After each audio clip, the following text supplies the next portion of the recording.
Hai, aku Tania Miles. Aku seorang business owner, penulis, dan juga content creator yang suka ngebahas tentang relationship tips, feminine energy, dan juga self-development di TikTok aku. Hari ini aku mau ngebahas tentang perbedaan antara cowok yang penasaran, tertarik, kagum, suka, sayang, dan cinta sama lo itu gimana. Sebenarnya cara tahu nih cowok nih lagi di state mana, kayak kan banyak ya state-nya, terus kayak kita tuh suka bingung gitu, kita suka menyalahartikan kayak kalau dia suka sama kita berarti dia sayang sama kita, atau kalau dia sayang sama kita berarti berarti dia suka sama kita, padahal nggak melulu kayak gitu. Untuk level awal kan pasti ada rasa penasaran ya. Penasaran tuh sebenarnya memiliki rasa pengen tahu nih, tapi ya udah nggak ngelakuin apa-apa.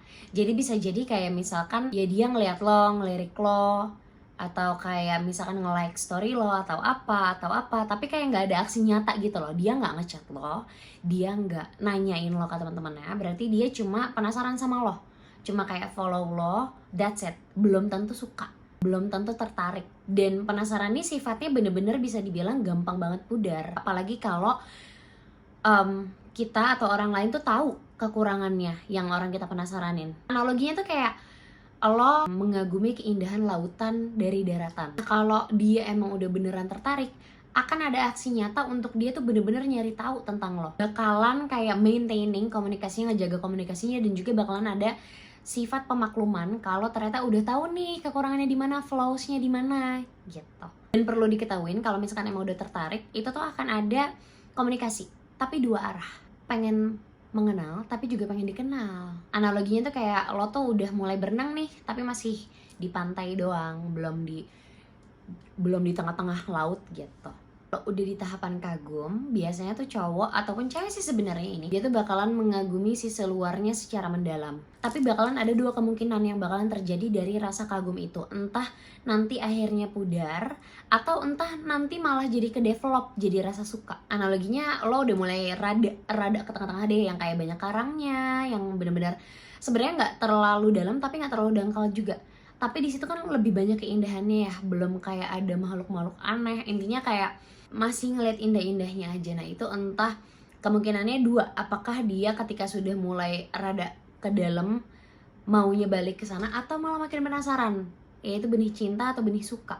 Nah kalau udah terjadinya suka, itu berarti ada intensitas yang dimiliki antara kedua belah pihak, dan rasa pengen taunya tuh jadi lebih gitu. Pas udah di tahap suka nih, kebanyakan orang pas udah di tahap suka dia tuh jadi pengen memiliki. Analoginya kayak lo snorkeling nih ya kan, lo ngeliat keindahannya, terus lo udah mulai dalam lagi, lo seakan-akan tuh tahu gitu lautan tuh kayak gimana, lo seakan-akan kayak pengen di lautan terus, padahal lo belum tahu sedalam-dalamnya tuh kayak gimana. Bener-bener kayak puncak kebahagiaan dan puncak keburukannya itu di mana tuh lo belum tahu. Tapi di tahap suka nih seakan-akan lo tuh udah tahu, oh oke, gue mau tinggal di lautan, gue rasa lautan ini buat gue, you know.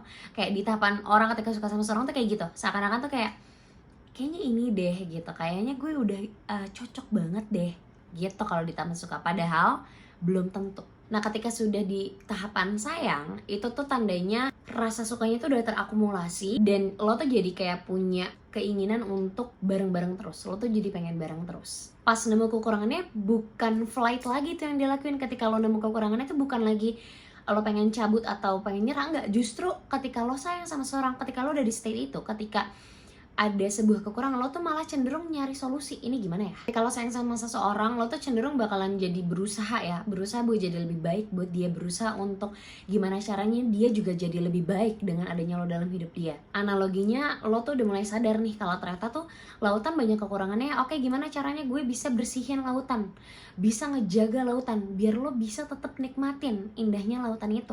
Kalau udah di tahapan cinta, itu tuh cuma satu artinya, yaitu pengorbanan. Tahap ini tuh lo udah gak punya lagi tuh yang namanya tuntutan, tapi cuma pengharapan. Lo juga gak akan ekspektasi atau pamrih atau nuntut balik perasaan yang lo rasain ke dia tuh harus dia rasain juga ke lo. Ketika lo cinta sama seseorang, lo tuh gak ada rasa kepengen milikin, tuh gak ada.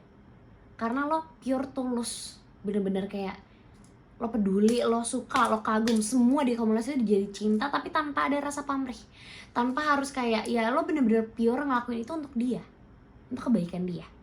Itu cinta. Analoginya adalah lo bakalan tetep tuh berusaha buat ngejaga lautan. Untuk pure ngejaga lautan, pure mau berusaha ngebantuin lautan gitu loh, kasarnya buat ngebersihin apa segala macam, tapi satu sisi juga lo sadar, even lo sudah melestarikan lautan, upaya lo tuh nggak akan 100% bisa berhasil, dan lo tuh ikhlas. Yang penting apa yang lo usahain, bukan resultnya, bukan hasil akhirnya, bukan bagaimana kemudian lautan itu bisa ngasih lo benefit, bukan.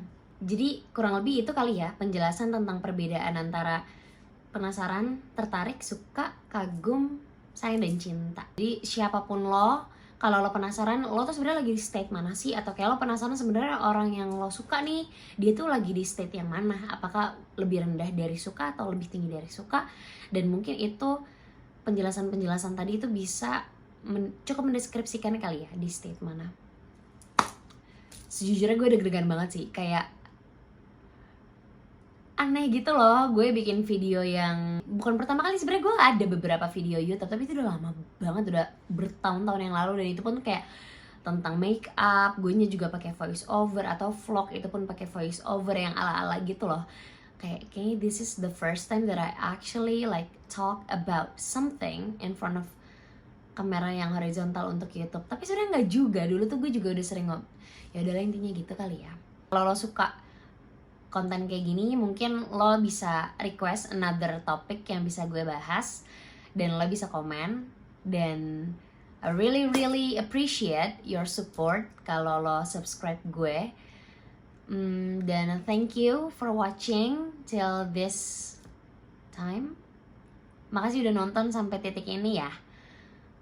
Gue harap videonya bermanfaat, bisa ngebantu, and good luck dan semangat.